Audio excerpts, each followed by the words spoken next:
For me, as a world historian, it's very telling that the College Board, in its organization of the course, put Europe last in this introductory unit. I think they did this for several reasons. First, I think that Europe's position relative to other regions in 1200 is pretty low. While China, Dar al-Islam, Mali, and the Indian Ocean world are experiencing golden ages, Europe is riding the struggle bus for real. Secondly, I think they did this because it's a world history course. There already is a course on US history and European history, and this course is different. So it's important that Europe doesn't always steal the show, and I think that this organization makes that particularly clear. When we make everything about Europe, this is a development, an ism, a belief called Eurocentrism, or putting Europe in the middle, in the center. And it's important that we, as world historians, make sure that Europe's position is always put in the greater context, rather than given priority, because as people in the United States, we tend to associate more with European culture. So Europe in 1200, let's talk about it. After the fall of the Roman Empire, which served as this large unifying political and cultural force, Europe kind of devolves into this very divided and what we call decentralized political entity. One of the main institutions that then unifies Europe is religion. So that's what we're going to talk about first. So the College Board wants you to know that Christianity, Judaism, and Islam continued to shape societies in Europe from 1200 to 1450. So when we're talking about Christianity, Judaism, and Islam, what are we talking about? So in this image, you can see the dominant areas for each religion in Europe. So in that kind of like orangey color, that's going to be Roman Catholic. The purple is going to be Islam. You can see the role that Islam is going to play here in Spain. And then over here in the yellow, that's going to be Eastern Orthodox. We'll talk about that in a different image. And you can see that nowhere is Judaism the dominant factor. So while all communities in Europe had small populations of Jews, it's not going to be dominant anywhere. Particularly where we're going to see a lot of Jews is going to be in Spain. That's because under the Islamic dynasties there's a lot of religious tolerance that we just don't see in the rest of Europe. So the primary religion in Europe is Christianity, and you can see that in the orange. And the Christianity that we're talking about in Western Europe is Roman Catholicism. And this is a Gothic cathedral in France in the city of Chartres. And what I want you to see in this image is not only, right, is it a Gothic cathedral and therefore it's pretty cool, but also the way it dominates the town. And that's a good metaphor for how Catholicism came to dominate Europe, right? These are 4-story buildings. Let me see if I can get a different color. Those are 4-story buildings. So you can kind of see how the church just hovers, how it overshadows the entire city. Okay, so like I said, Europe is kind of dominated by this division between Roman Catholic and Eastern Orthodox. So when we're talking about that, let's go ahead and look a little bit here. So Roman Catholic dominates Western Europe and Eastern Orthodox is Eastern Europe. There are a few major kind of disagreements between the two. So for one, we're going to have the Pope is in charge of the Roman Catholic Church, and the Patriarch is in charge of the Eastern Orthodox Church, but the Pope kind of sits opposite and above political kings, so he is kind of in control and the kings have to bow to him, whereas the Patriarch, it's a little different. So the emperor over here in the Byzantine Empire, he appoints the Patriarch, so the Patriarch owes his allegiance to the Byzantine emperor, whereas the Pope, right, kind of sits above and separate. So that's going to be one of the major dividing points. And Roman Catholicism has its own major hierarchy. One of the main things you need to know is that the Pope sits on top, and then under him are cardinals, and they are geographically like in power. They have different regions, and then under them are bishops. So bishops only have like one town or one region. So in these areas where Roman Catholicism goes to dominate, it dominates life entirely. In this image, you can kind of see what starts to be known as the 3 estates. So like the power structure in Europe. And here we have the church at the top, right? Then you can see the king under him. And then we have nobles and peasants and everyone else underneath. So you can see just how dominant the church is over everyday life. It controls education. It controls most of the land. It plays a big, big role.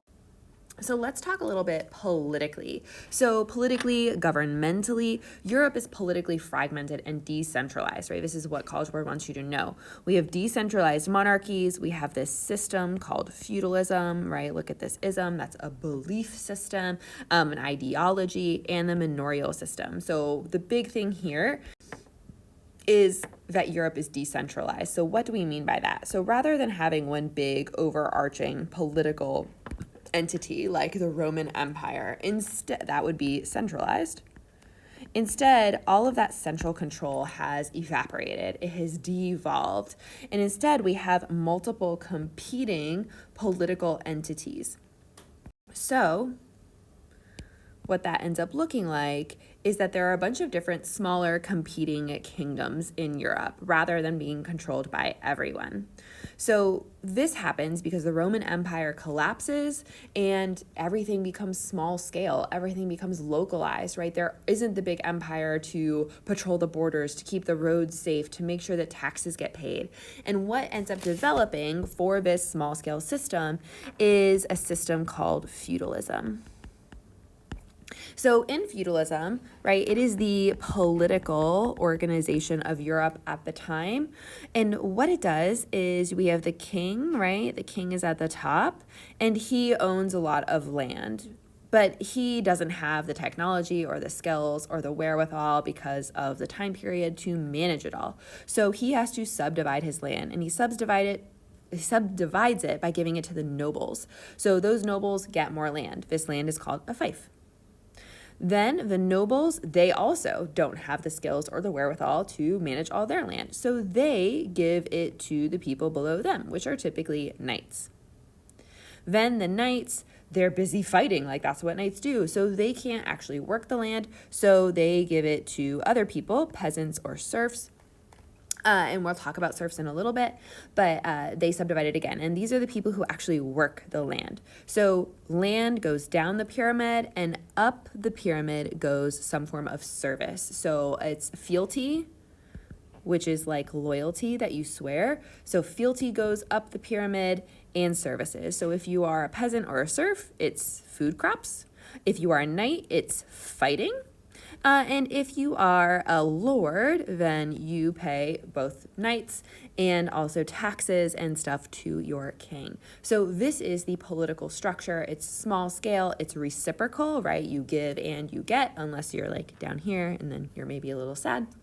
But this is how it all works, right? Because it's small scale, it's local, there isn't long distance trade.